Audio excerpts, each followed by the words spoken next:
India के foreign minister doctor S Jaishankar ने आज़ाद कश्मीर, जिसे इंडिया पाकिस्तान ऑक्युपाइड कश्मीर कहता है, इस पर अपना मौक़िफ़ बयान करते हुए कहा है कि हिंदुस्तान ये कभी भी कबूल नहीं करेगा कि पाकिस्तान ऑक्युपाइड कश्मीर इंडिया का अटूट अंग नहीं है। और जहां तक पाकिस्तान का ताल्लुक है तो मरकजी मसला दहशतगर्दी है। हिंदुस्तान बहैसियत कौम दहशतगर्दी को नज़रअंदाज नहीं कर सकता। अगर दहशतगर्दी होगी तो इंडिया पीछे नहीं हटेगा, इंडिया इससे निपटेगा और इसका जवाब देगा। The issue of POK, I want to be clear. There is a national position. It's not a party position. We will never accept that POK is not part of India. The central issue where Pakistan is concerned has been the terrorism issue. We are a party and a government who have been very clear that we will not ignore terrorism. We will not look away when terrorism happens.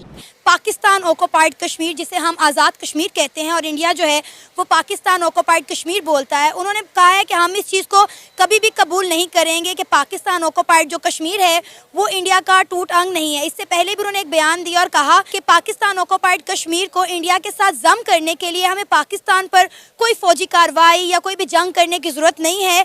जो आज़ाद कश्मीर के हालात हैं, जो पाकिस्तान के हालात हैं, Pakistan occupied Kashmir एक दिन खुद ब खुद इंडिया के साथ जम हो जाएगा। The issue of POK, I want to be clear. There is a national position. It's not a party position. The Parliament of India has taken a united stand. Every political party of this country supported that stand. So it is a stand that we will never accept that POK is not part of India. So that is a united stand. It remains our stand. And we have taken, but right now, as you are aware, there are the central issue where Pakistan is concerned has been the terrorism issue.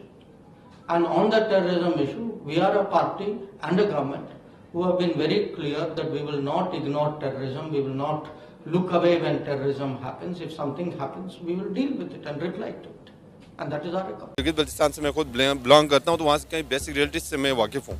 सही है, ये नारे लगना या ये protest करना, उन protest को ये लोग सामने आने ही नहीं देते, मेन स्ट्रीम पे आना ही नहीं देते। जो प्रोटेस्ट इनके अपने इंटरेस्ट के अगेंस्ट होता है। अब उनके इंटरेस्ट के मुताबिक अगर कोई प्रोटेस्ट होता है जो उनके मंशे के मुताबिक होता है, उसको फुल कवरेज भी दिलवाई जाती है। सही है, अगर लोग वहाँ पे कोई बेसिक राइट्स की बात करें, उसे कभी इंडिया का कोई वो डिक्लेयर किया जाता है, क्या नाम, जासूस। सही है, उसके अकाउंट से इवन पैसे भी बरामद किए जाते हैं, और इवन उस बेचारे के पास खाने पीने के पैसे नहीं होते वहाँ पे, उसको भी एजेंट डिक्लेयर किया जाता है। उसके अकाउंट से पता नहीं अरबों रुपए उसके घर से बरामद करते हैं। वो आते कहाँ से? आलमी कुफर जो है ना, उसने मुसलमानों को ऐसे बांट दिया है ना, किसी को बलूचिस्तान में लगा दिया है, किसी को कश्मीर में लगा दिया, अब फ़लस्तीन में देख लें। अब ये कहाँ गए हैं? मैं तो समझता हूँ ये इंडिया, ये जितना आलमी कुफर है, सबसे बड़ा दहशतगर्द ये है। और इसमें सबसे बड़ी गलती जो है वो मीडिया की है, जो नाम ही नहीं लेता। 2017 की बात है, यही मोदी था जिसने कहा था कि I will isolate Pakistan in the reason.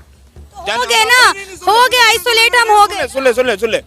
तब क्या आया? तब आया अल्लाह ताला ने एक करम किया इस कौम पे, एक ऐसा रहनुमा आ गया कि उसने पाकिस्तान तो क्या, पाकिस्तान तो जो वो ख्वाब देख रहे थे कि आइसोलेट करेंगे, इंडिया आइसोलेट कर दिया। अफगानिस्तान हमारे साथ, ईरान हमारे साथ, ईरान का इंडिया के साथ जो वो मुआहदा था, वो चाबहार का एक बहुत बड़ा मुआहदा था, ईरान बैकआउट। गिलगित बल्तिस्तान ने, बलूचिस्तान ने, उनकी मेहमान नवाजी की हम लोग एग्जाम्पल देते हैं। जब उनकी माएँ बहनें उठ कर आई हमारे पास इस्लामाबाद में, हमने क्या मेहमान नवाजी की? उनके माइक से चुराए, उनके माइक से उठाए गए, रात को उनके ऊपर पानी फेंके हमने। ये हमारे हद है कि कोई भी बंदा अगर अपने बेसिक राइट्स की बात करता है, उनके जो मिसिंग पर्सन्स थे उनकी अगर कोई बात करता है, उनके साथ हम जो करते हैं वो पूरी मीडिया ने देखा है, लेकिन बताएगा कोई भी नहीं। नबी सल्लल्लाहु अलैहि वसल्लम ने जिहाद किया, जंगें लड़ी, कुरान का हुक्म है, वो भी अपने दिफा के लिए। काफिर लड़ता है, यहूदी शुरू से साजिशें करते आ रहे, हम लड़े तो हम दहशतगर्द हैं। पूरी यहूदी जो इस टाइम पूरा आलमी कुफर सबसे बड़ा दहशतगर्द वो है। अब इसराइल क्या कर रहा है? किसी को नज़र आ रहा है? कहाँ गई हमारी मुसलमानी?